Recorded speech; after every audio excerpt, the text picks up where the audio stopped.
Let's be real. For the first decade, the magic of compounding feels like a total scam.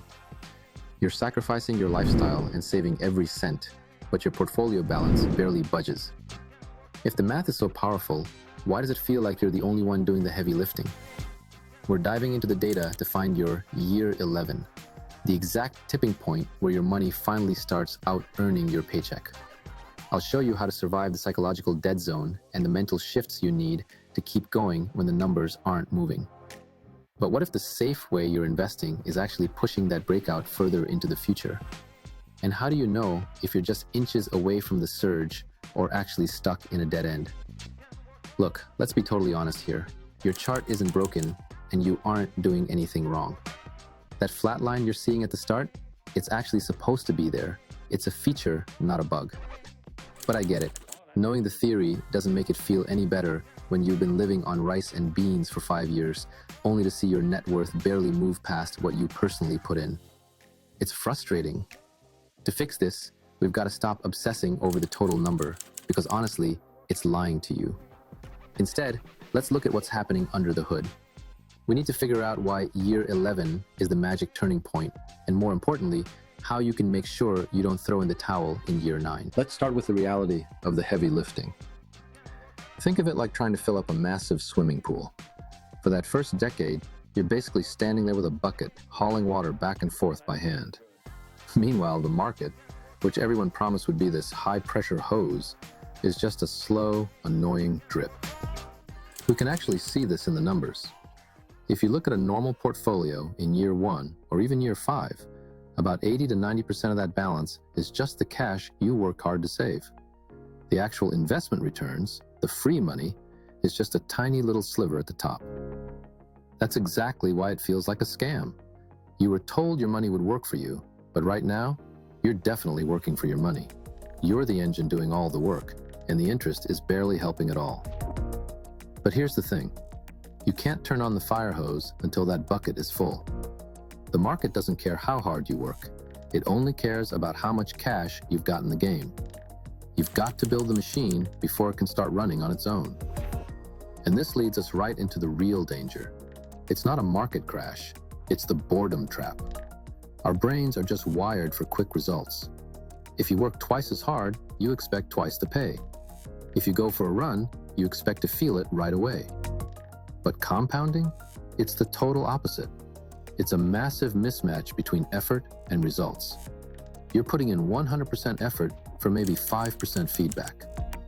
This is that valley of disappointment we always hear about. It feels like you're on a treadmill.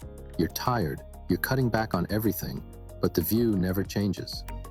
This is where most people give up.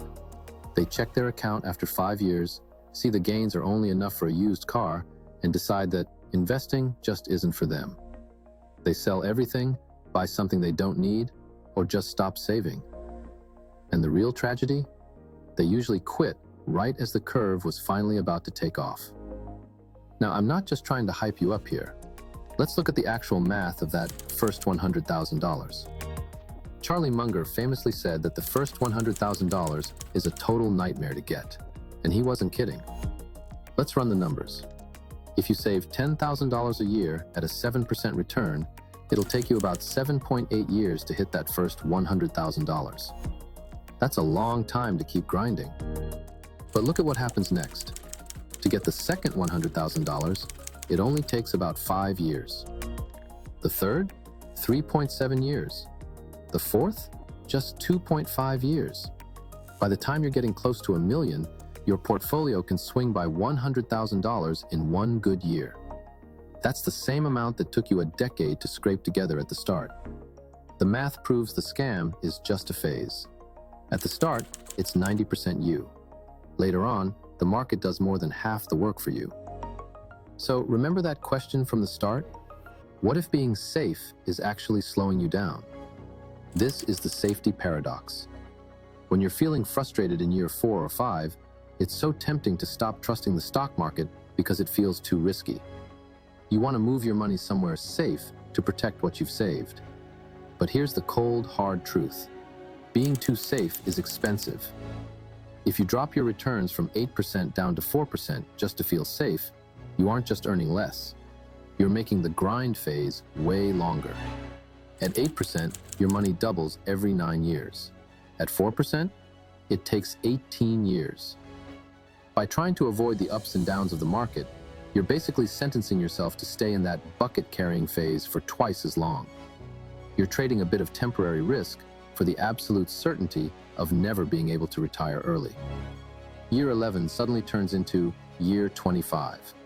That's a bad deal. So, when does the grind finally pay off? When do we actually reach the finish line? We call this the crossover point, or simply year 11. Now 11 is just an average, but the idea is simple. The crossover point is that exact moment in your spreadsheet where your investment returns are higher than the money you're putting in. This is the big turning point.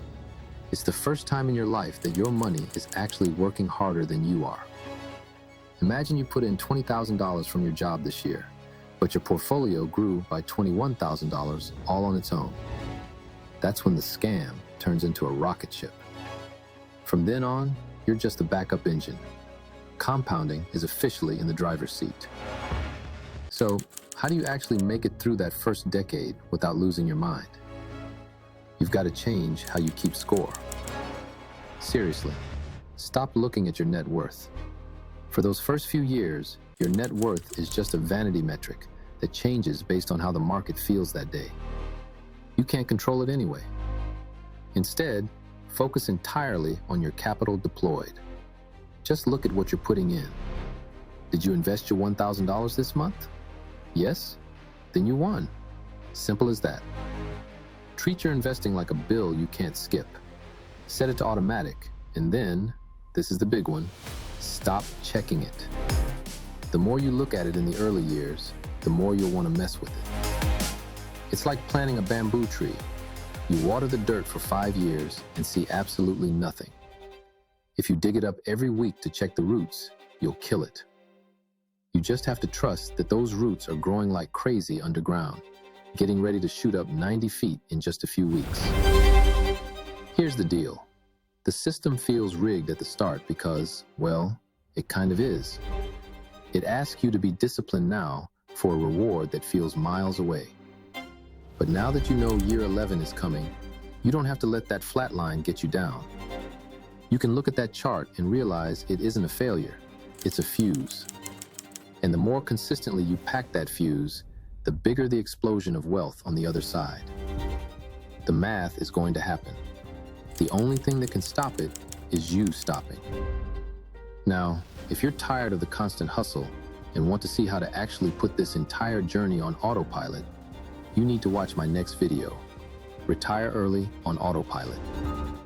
I'm going to debunk the myth that FIRE requires 24/7 effort and show you why a lazy, automated strategy, fueled by that same aggressive early frugality we discussed today, actually wins the math game every single time. Click here to see the blueprint, and I'll see you there.